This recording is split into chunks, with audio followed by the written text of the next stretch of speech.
In this question if y जो है x का फंक्शन है तो y equal to y of x है is the solution of curve of differential equation. एक डिफरेंशियल इक्वेशन गिवन है और उसका कंडीशन कुछ दे रखा है कि x की वैल्यू ऑलवेज ग्रेटर देन 2 होना चाहिए और y ऑफ 4 की वैल्यू जो है वो 3/2 है। Slope of the curve never भी ज़ीरो, और उसका स्लोप कभी भी ज़ीरो नहीं होगा।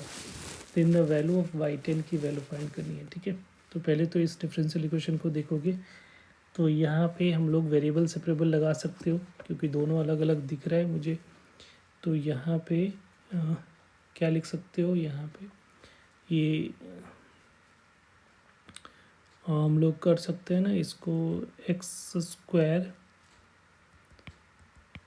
स्क्वायर माइनस 4 dy, और इसको इधर लेके चले जाओ तो ये वाई स्क्वायर माइनस 3y का dx है। ठीक है, तो dy बाई तो यहाँ पे जो है वैल्यू जो है हम लोग क्या लिख सकते हो, dy divided by y square minus 3y is equal to dx divided by x square minus 4।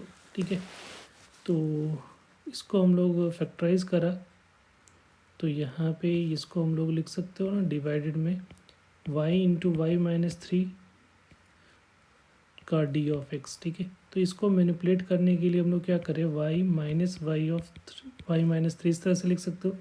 तो बेसिकली 3 से ऊपर में मल्टीप्लाई किया तो 1/3 हो जाएगा ये, और ये dy है तो dy क्या है। उसी तरीके से इसको लिखोगे, क्या लिखोगे यहाँ पे x माइनस 2 और ये क्या हो जाएगा x प्लस 2।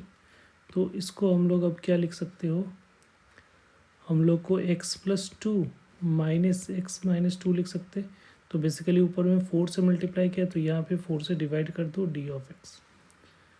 अब यहाँ पे पार्शियल का कंसेप्ट लगा लो थोड़ा सा, तो यहाँ पे 1/3 डिवाइड करोगे तो 1/, इससे टोटल को डिवाइड करोगे तो 1/y-3 हो जाएगा, और इसको डिवाइड करोगे इस टोटल से तो 1/dy इस तरह से होगा, ये 1/4।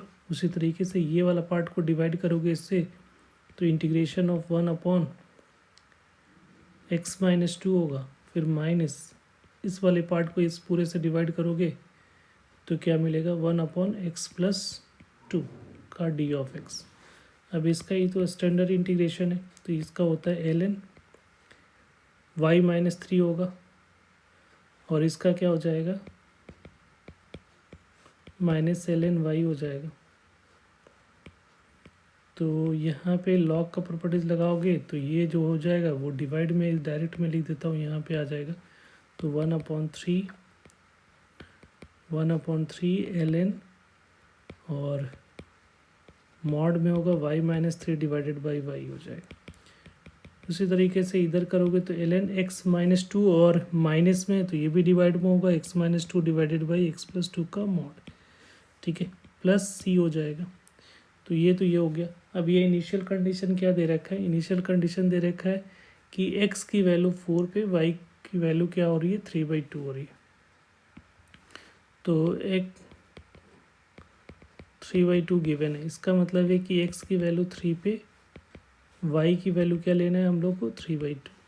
अब इसको सब्स्टिट्यूट करोगे तो 1/3 ln, और ये 3/2 इसको डिवाइड किया तो 1-3, ये y को y से डिवाइड करोगे तो 1, 3y तो 3/2 इस तरह से लिख सकते हो, और ये 1/4 ln, और x का वैल्यू क्या लेना है हम लोग को 3, तो 3 - 2 4 लेना है। बेसिकली x का वैल्यू तो 4 है ना, यहाँ पे 4 होगा, 4 - 2 डिवाइडेड बाई 4 + 2। तो इधर देखो ये तो इससे कैंसिल आउट हो गया तो 2 यहाँ पे 1 - 2 का मॉड तो ln 1 हो जाएगा। तो ये वाला पार्ट तो ln 1 की वैल्यू क्या होती है 0, तो ये वाला पार्ट इधर का 0 हो जाएगा। तो यहाँ पे जो वैल्यू आ रहा है c का वैल्यू क्या आएगा 1/4 और ऊपर में 2 नीचे में 6, तो ये ln 1/3 हो रहा है, प्लस ये आ रहा है वैल्यू। ठीक है, तो अगर हम लोग इसको ln को ऊपर में ले जाओगे तो माइनस साइन आ जाएगा, इधर 0 है तो यहाँ पे c इज इक्वल टू क्या लिख सकते हो, minus c is equal to क्या हो जाएगा, -1/4 ln 3 हो जाएगा, ln 1/3 हो जाएगा। तो ये माइनस ऊपर में इस पे ये माइनस साइन यहाँ पे ले आओ तो इसका रेसिप्रोकल हो जाएगा, इसका मतलब c की वैल्यू 1/4 इंटू ln 3 हो जाएगा। तो ये c की वैल्यू निकल गई। अब हमारा x10 पे वैल्यू निकालना है,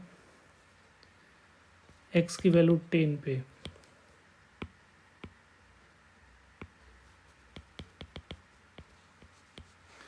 x10 पे वैल्यू ये हमारा ओरिजिनल फंक्शन हमारा ये है और c की वैल्यू यहाँ पे सब्स्टिट्यूट कर देना है। तो x10 पे वैल्यू क्या होगी, 1/3 ln y-3 divided by y का मॉड, ये 1/4 ln, और यहाँ पे 10 पुट करोगे तो 8 हो जाएगा ऊपर में और नीचे में 12 हो जाएगा।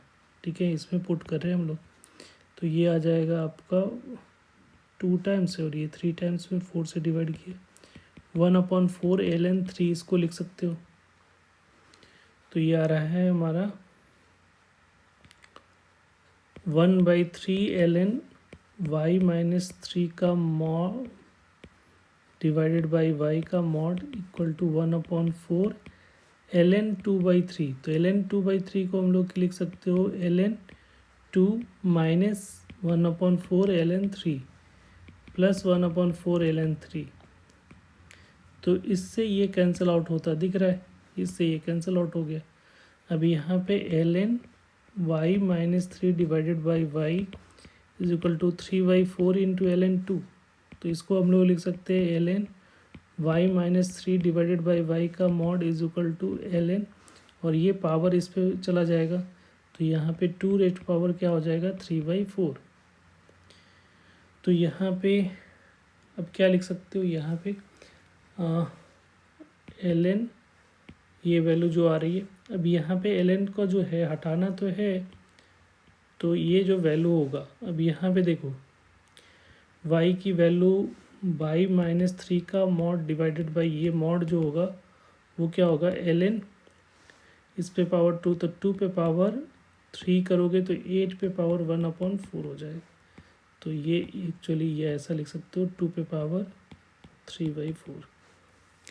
अब ये मॉड का साइन है तो पॉजिटिव नेगेटिव किससे को ओपन होगा, तो यहाँ पे कुछ कंडीशन दे रखा है कि स्लोप जो होगा, कर्व का स्लोप जो होगा, ठीक है, वो नेबर भी ज़ीरो। तो नेबर भी ज़ीरो, तो इनिशियल जो कर्व का स्लोप क्या है, तो अगर स्लोप देखोगे यहाँ पे तो ये स्लोप क्या आ रही है इसकी वैल्यू पे, तो यहाँ पे स्लोप देखोगे तो dy/dx जो आ रहा है वो क्या है, y² - 3y divided by x² - 4। तो dy/dx अगर हम लोग चेक कर रहे हैं ये पॉइंट पे, ठीक है, x की वैल्यू 4 और y की वैल्यू 3/2 पे, तो ये आ जाएगा 9/4 माइनस एक y की वैल्यू 3/2 पुट करोगे तो 9/2 डिवाइडेड बाई 16 - 4 हो जाएगा। तो ये माइनस ऊपर में तो -9/4 डिवाइडेड बाई 12, तो ये निगेटिव आ रहा है और ये कह रहा है कि कभी भी स्लोप निगेटिव नहीं हो, जीरो नहीं होगा। तो जीरो नहीं होगा तो हमेशा निगेटिव रहेगा। इट मीन्स कि ये dy/dx जो होगा वो ऑलवेज कैसा होगा, निगेटिव होगा।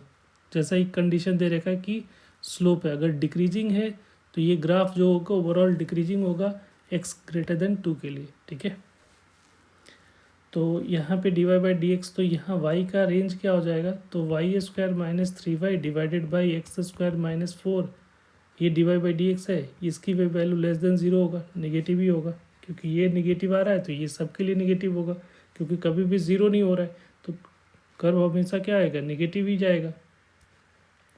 और कह रहा है कि x की वैल्यू >2 है, तो ये वैल्यू तो नीचे वाला ऑलवेज पॉजिटिव होगा, इसका मतलब y² - 3y की वैल्यू लेस देन 0 होना चाहिए। तो y/3 लेस देन 0 होना चाहिए। तो y का रेंज यहाँ से आ जाएगा, तो एक तो 0 होगा, एक 3 होगा, पॉजिटिव नेगेटिव पॉजिटिव, हम लोग को क्या चाहिए, नेगेटिव। तो यहाँ से क्लियरली आइडिया लग रहा है कि जो y का जो रेंज है, y बिलोंग्स टू 0 से क्या होगा, 3 के बीच में। तो y की वैल्यू अगर 0 से 3 के बीच में होगा तो ये किस साइन से ओपन होगा, नेगेटिव साइन से ओपन होगा, ठीक है, क्योंकि नीचे वाला तो पॉजिटिव होगा, जैसे y-3 का मॉड और ये 0 है तो ये 2, तो ये 8 पे पावर जो है हमारा क्या हो जाएगा, 8 पे पावर 1/4 और ये y हो जाएगा, ठीक है, क्योंकि ये तो पॉजिटिव साइन के साथ ओपन होगा, बट ये जो है 0 से 3 के बीच में है तो नेगेटिव साइन के साथ ओपन करोगे, तो ये हो गया -+3 इज इक्वल टू 8 पे पावर क्या हो जाएगा, 8 पे पावर 1/4 y हो रहा है। तो यहाँ से y की वैल्यू निकालना है हम लोगों को, तो 3 is equal to y common ले लिया तो 1 + 8 पे पावर 1/4, ठीक है, तो यहाँ से y की जो वैल्यू आएगी वो 3/1 + 8 पे पावर 1/4 होगा। तो जो करेक्ट आंसर जो मैच कर रहा है हमारा वो कौन सा आंसर होगा, दैट इज़ ऑप्शंस जो है इसका जो y की जो वैल्यू आएगी वो हमारा ये होगा।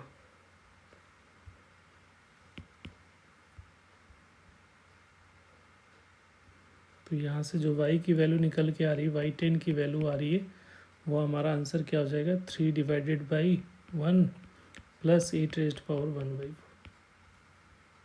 Thank you.